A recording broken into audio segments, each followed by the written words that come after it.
Շնորհակալություն։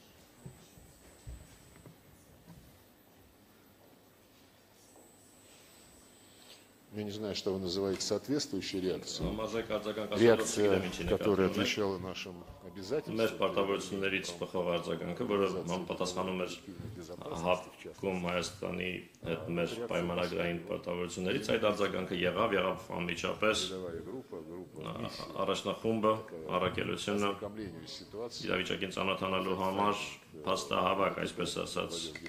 առաքելությունը հապկի գլխավոր քարտուղարի ղեկավարությամբ միանգամից ուղևորվեց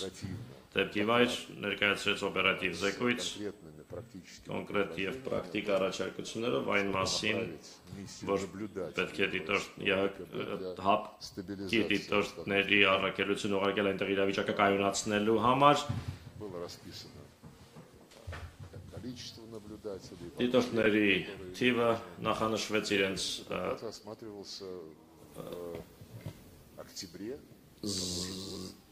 զինատեսակների կազմը, այդ հարցը քննարկվեց նույն տարվա հոկտեմբերին Երևանում հապկի գագաթնաժողովի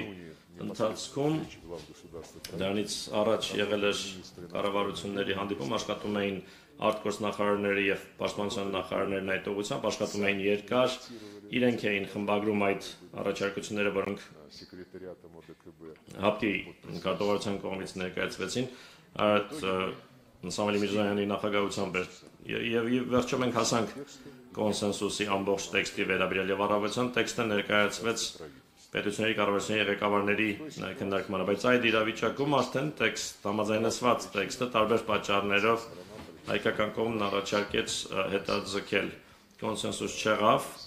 մենք համաձայնեցինք, տվեցինք մեր համաձայնությունը եւ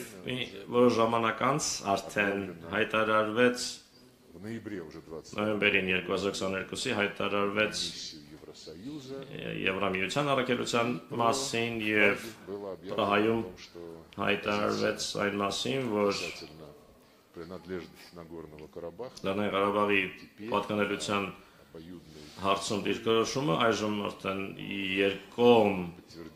հիմունքներով, որոնք հաստատվեցին Բաքվի եւ Երևանի կողմից, որոշվելու է 91 թվականի Ալմատիի հռչակագրի հիման վրա, որի համաձայն Լեռնային Ղարաբաղի ինքնավար մարզը Ադրբեջանի մաս է։ Դա բավական անակնկալ անսպասելի էր, որովհետև 20 թվականի նոյեմբերին, թեժ մարտական գործողությունների ընթացքում, որոնք ընթանում էին Հայաստանի եւ Ադրբեջանի միջև, երբ Ռուսաստանի նախագահը Հայաստանի վարչապետ եւ Ադրբեջանի նախագահի հետ միասին գիշերը բառացիորեն անձամբ խմբագրեցին պայմանավորվածության տեքստը, հրադադարի մասին պայմանավորվածության տեքստը, այդ փաստաթղթում Լեռնային Ղարաբաղի պատկանելության հարցը գիտակցաբար թողնվել էր պակագծից դուրս, ջենտլմենական պայմանավորվածություն կար այդ հարցում, որ Ղարաբաղի հարցը ենթակա երկրների միջև հետագա համաձայնեցման, բայց տեղի ունեցավ այն ինչ տեղի ունեցավ, ուստի հավանաբար միշտ կարելի է, ես չեմ վիճարկում մեր հայ բարեկամների հնարավորությունը քննադատություն հնչեցնելու այն ժամանակ ինչ-որ մեկի ցուցաբերած դիրքորոշման կապակցությամբ, բայց ես նշեցի, թե ինչ ենք մենք արել, իսկ ավելի խորը ընկալման համար, իրավիճակն ավելի խորապես հասկանալու համար, իհարկե հիշեցի,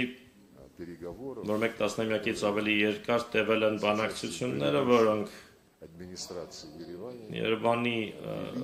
նախկին վարչակազմերի մասնակցությամբ տարվել են եւ մի քանի անգամ ասվել է, որ հասել ենք պայմանավորվածության, բայց այդ պայմանավորվածությունները փլուզվում էին, այո, կարելի է քննադատել, բայց չեն քննադատում նրանով ոչինչ չի անում, իսկ մենք հենց փորձում ենք, ջանք ենք գործադրում։